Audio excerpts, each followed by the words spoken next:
nuclear energy ay isa pong makabuluhang hakbang na ito patungo po sa mas malinis at sustainable na energy. Gayunpaman, ito po yung may mga hamon na dapat ma-address o pagtuunan ng pansin. Kaya naman ngayong umaga, para bigyan po tayo ng kaalaman at buksan ng ating kaisipan tungkol dito, ay makakausap po natin ang founder and managing director ng Radiant Energy Group na si Mr. Mark Nelson. Sir Mark Nelson, good morning to you. Welcome to Rise and Shine Pilipinas. This is Diane and Audrey. Morning, sir. Diane, Audrey, good to meet you both. Yes, sir. How do you plan to address public apprehensions and to educate the public about nuclear energy, given its historical association with disaster like the Chernobyl and Fukushima? Well, I would say one of the most important ways I can address that is just to tell you that all over the world, nations are having this same conversation right now, and for the most part, led by young people concerned about the climate crisis. Entire nations are rethinking nuclear energy and finding that they are for it and they want it for peaceful development. In the case of Chernobyl, it's important to know that the Chernobyl nuclear plant kept operating as a commercial power plant year after year after year, all the way to year 2000. And the only reason Chernobyl actually shut down and stopped making electricity for the country of Ukraine is that Ukraine received a cash payment from other European countries to turn on another nuclear plant on the other side of the country.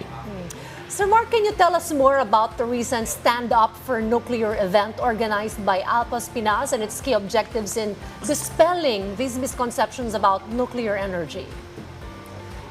Well, the basic truth is that the nuclear industry has been its own worst enemy in talking to the public.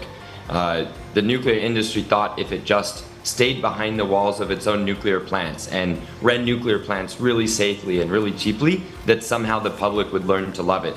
It's not true. The nuclear industry should have gone and talked to the public. But of course, in the Philippines, you never turned on your plant, so there was no nuclear industry. So it was almost just as bad. Alpas Pinas was formed by enthusiasts and volunteers to tell people about nuclear energy, to make up for this gap of the nuclear industry not having anything to say for itself. So they invited me to come over to the Philippines. At this point, I have friends and contacts here that made it worth my time to come and talk to the people of the Philippines directly. The reason why I like doing that at an event like Stand Up for Nuclear is that you never really know what people's biggest concerns and even dreams are for their country until you go in person and talk to them. And it was a priceless opportunity to go to the Stand Up for Nuclear event to do so. Stand Up for Nuclear is not even an organization, it is an idea. It is a program of nonprofits around the world putting on events that meet their own national or local needs.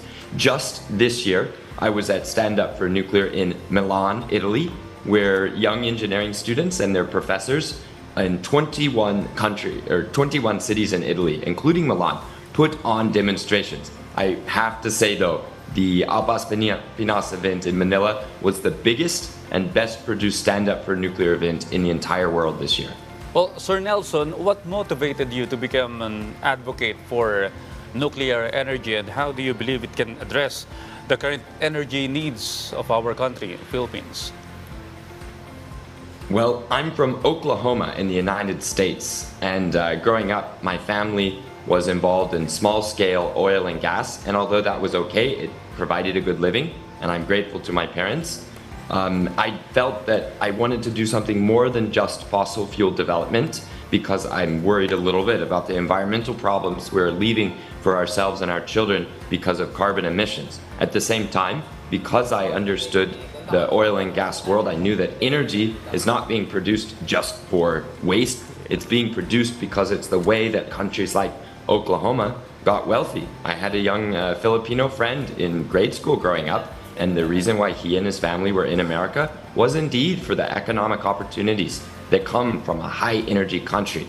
So I wanted to study something and learn something that combined both high energy and environmental protection. And finally, in 2012, I learned about nuclear energy and had a scholarship to study nuclear energy at Cambridge University, and I took my chance. I went for it. And as soon as I started studying it, all the pieces, to me, of the environment, energy, and economy story finally came together. here we have an energy source that if in the Philippines you just turn on a nuclear plant that you already built and you add others, it means that you will have an enormous amount of energy for your country supplied by your engineers, your technicians, and not by foreign fuel companies. The foreign fuel companies, you pay just a little bit, but Filipinos and Filipinas, you will get a giant amount of energy for very cheap. Right. Sir Mark, we want to know your thoughts on the Philippine National Nuclear Energy Act and how it emphasizes safety and environmental protection in nuclear energy usage. The Energy Act is essential in my opinion. Every country with a good nuclear program has a regulator that is there to check the safety and performance of your nuclear plant, its hiring practices, its maintenance, that sort of thing. But at the same time, it's urgent that you have a group or a part of your government that promotes the peaceful use of nuclear energy. And that would be, for example, your Department of Energy. The Department of Energy should promote, they should not regulate. The regulator should regulate, not promote. And together, those two organizations work to make sure that you do have nuclear energy, but it's safe and reliable like in other countries. And in my opinion, the way your regulation is written will become the new global standard. You've hired some of the absolute best thinkers and policy writers in the nuclear world to write your rules. I think it's a very enlightened policy that it includes ideas that are specific and custom just for the Philippines to ensure that your country's needs are met. Okay, Sir Nelson, in what ways can nuclear energy offer a cost-effective solution for the Philippines' energy problem? Well, here's the big one. When you are importing coal, you will pay the market price for the coal from overseas. When you are importing liquefied natural gas, or LNG, you will be paying the market price for LNG in the world. Because coal and LNG for burning is most of the cost of making electricity from those sources, it means you will be competing directly against electricity customers in the richest countries on planet Earth. Whereas if you are making uranium electricity from nuclear, it means that the price of the uranium is very small compared to the value of the electricity. So you are disconnected from having to compete directly against the richest countries. All you will be doing is making wealth for your own country from the electricity from the nuclear plant. I think that's an important thing to understand.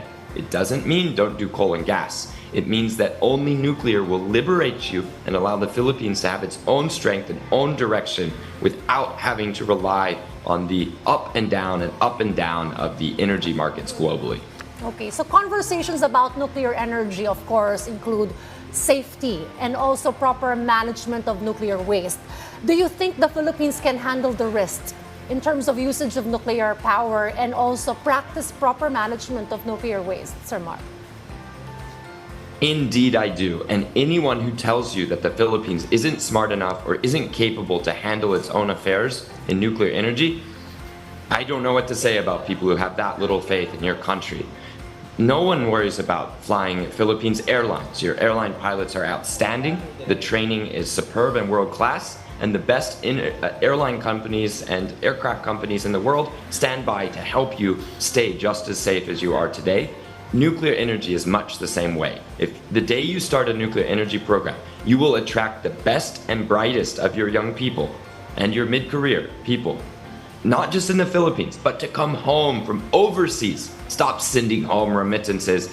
They will come back to the Philippines for the excitement and the prestige of working at a nuclear plant, and your safety and security will come not just from the excellent world-class design of your nuclear plant and of the ones you will build, but also because you will have the best of the Philippines working and maintaining your nuclear plants. Again, Sir Nelson, thank you so much for all the information you have shared to us this morning. Maraming salamat po sa pagbibigay ng kaalaman tungkol sa nuclear facts and myths. Muli. Nakausap po natin si Thanks Mr. for Mark having me. Nelson, Founder and Managing Director of Radiant Energy Group. Thank you, sir.